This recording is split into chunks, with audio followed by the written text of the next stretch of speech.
Episode 80 کے آغاز میں ہی گیہاتو کے آدمی نے آگے بڑھ کر سلطان مسعود کی پیٹھ پر خنجر سے وار کیا، مگر عثمان بے نے موقع پر اس غدار کا سر قلم کر لیا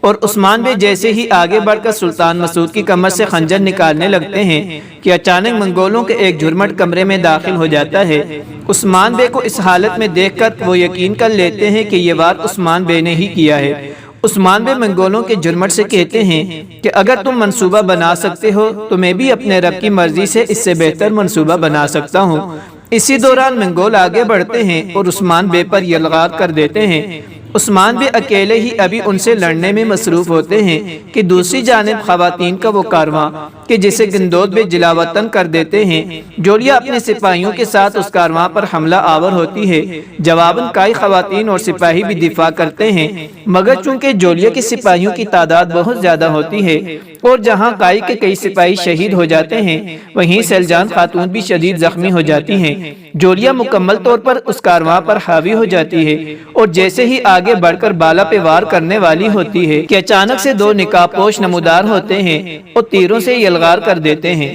جولیہ کی کمر پہ تیر لگتا ہے تو وہ ایک درخت کی آڑ میں پناہ لے لیتی ہے اور اس کے کئی سپاہی بھی مارے جاتی ہیں۔ دوسری جانب محل میں دیکھا کہ عثمان بے اس کمرے میں موجود تمام منگولوں کا خاتمہ کیا اور باہر نکلنے میں کامیاب ہو گئے، مگر باہر نکلتے ہی منگولوں کی ایک بڑی تعداد عثمان بے کا گھیراؤ کر لیتی ہے۔ عثمان بے چھلانگ کے ذریعے ان سے بچ نکلنے میں کامیاب ہو جاتے ہیں۔ اسی موقع پر موجود ان کے تمام علف بھی آ پہنچتے ہیں اور سامنے آنے والے ہر منگول کو موت کے گھاٹ اتار دیتے ہیں۔ بالآخر عثمان بے اور ان کے علف منگولوں کو چکمہ دے کر اس کمرے تک جا پہنچتے ہیں جہاں پہ خفیہ راستہ موجود ہوتا ہے۔ ادھر دونوں نقاب پوش جولیہ اور اس کے سپاہیوں پر حاوی ہو کر انہیں پسپا کرنے میں کامیاب ہو جاتے ہیں اور اس کارواں میں موجود داؤد استاد نقاب پوش آدمیوں کو پکار کر کہتے ہیں کہ ہمیں اپنے چہرے دکھائیں کہ آپ لوگ کون ہیں، لیکن وہ دونوں اپنے چہرے نہیں دکھاتے اور کسی بھی بات کا جواب دیے بغیر وہاں سے روانہ ہو جاتے ہیں۔ داؤد استاد کہتے ہیں یہ لوگ جو بھی تھے ریاست کے حقدار ہیں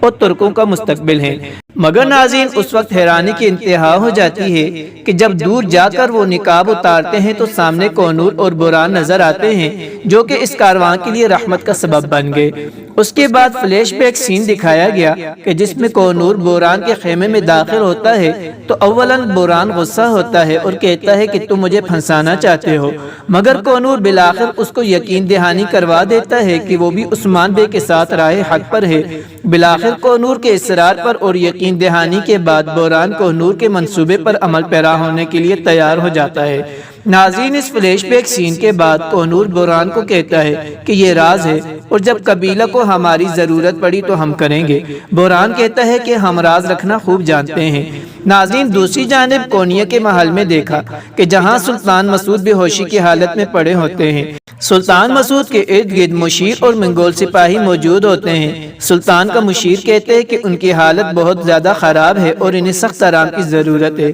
پاس کھڑا دوسرا شخص کہتا ہے کہ عثمان صرف اسی مقصد کے لیے آیا تھا کہ وہ ہمارے سلطان کی جان لے سکے، اب جلد سے جلد عثمان کو گرفتار کر کے اسے سزا دی جائے گی۔ جس پر مشیر جواباً کہتے ہیں جی ہاں، ہم نے اپنے بندے عثمان کے پیچھے بھیج دیے ہیں جو اسے گرفتار کریں گے اور اس کے بعد عثمان سے اس کا مقصد پوچھا جائے گا اور اسے سزا بھی دی جائے گی۔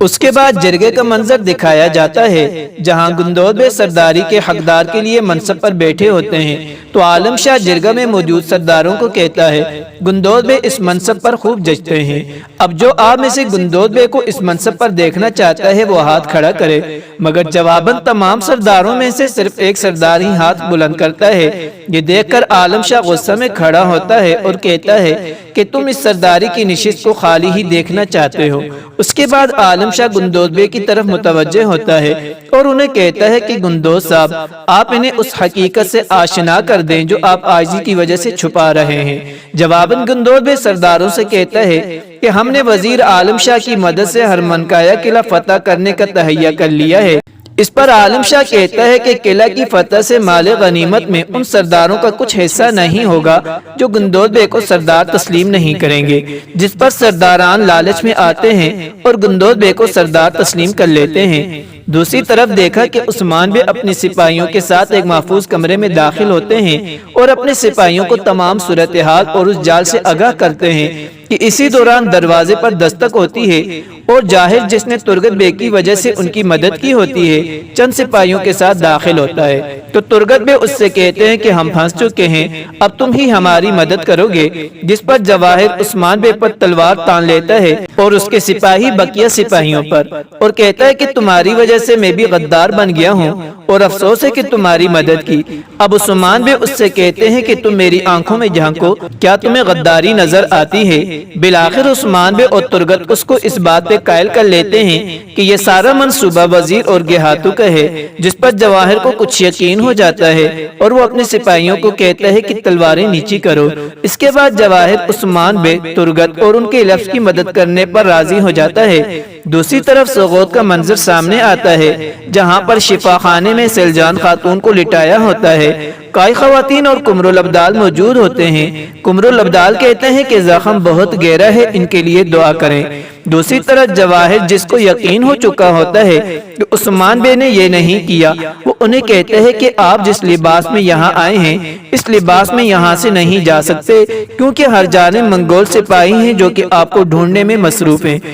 عثمان بے کہتے ہیں کہ جب اللہ کی مدد ہوگی تو کوئی ہمارا کچھ نہیں بگاڑ سکتا۔ پھر عثمان بے کہتے ہیں کہ جو سپاہی ہم نے مارے ہیں وہ انہیں ضرور باہر لے کر جائیں گے۔ یقیناً ان کے کہنے کا مقصد یہی ہے کہ مرے ہوئے سپاہیوں کا لباس پہنے اور ان کے ساتھ ہی نکل جائیں گے۔ دوسری طرف شیخ ادیب علی کی درگاہ میں داؤد استاد اور کچھ لوگ موجود ہوتے ہیں۔ داؤد استاد جنگل میں ہونے والے سارے واقعے سے شیخ کو آگاہ کرتے ہیں اور نقاب پوش دونوں آدمیوں کا تذکرہ بھی کرتے ہیں، جس پر شیخ ادیب علی کہتے ہیں کہ وہ جو کوئی بھی ہیں حق کے راستے پہ ہیں اور جو کوئی حق کے راستے پہ ہو اللہ ان سے راضی ہوتا ہے۔ دوسری طرف گندود بے کی سرداری کا جرگہ جاری ہوتا ہے اور عالم شاہ کے لالچ میں آ کر سردار راضی ہو جاتے ہیں کہ اسی دوران دروازہ کھلتا ہے اور ایک شخص اندر داخل ہوتا ہے جو اس بات کی خبر دیتا ہے کہ عثمان بے کونیا کے راستے سے فرار ہوئے، چاوش قتل ہو گئے اور گوگتو کی شہادت ہو چکی ہے۔ گوگتو کی شہادت کو سن کر بوران انتہائی افسردہ ہو جاتا ہے۔ جی ناظرین، ایپیسوڈ کا بقیہ حصہ ہم اپنے دوسرے پارٹ میں پیش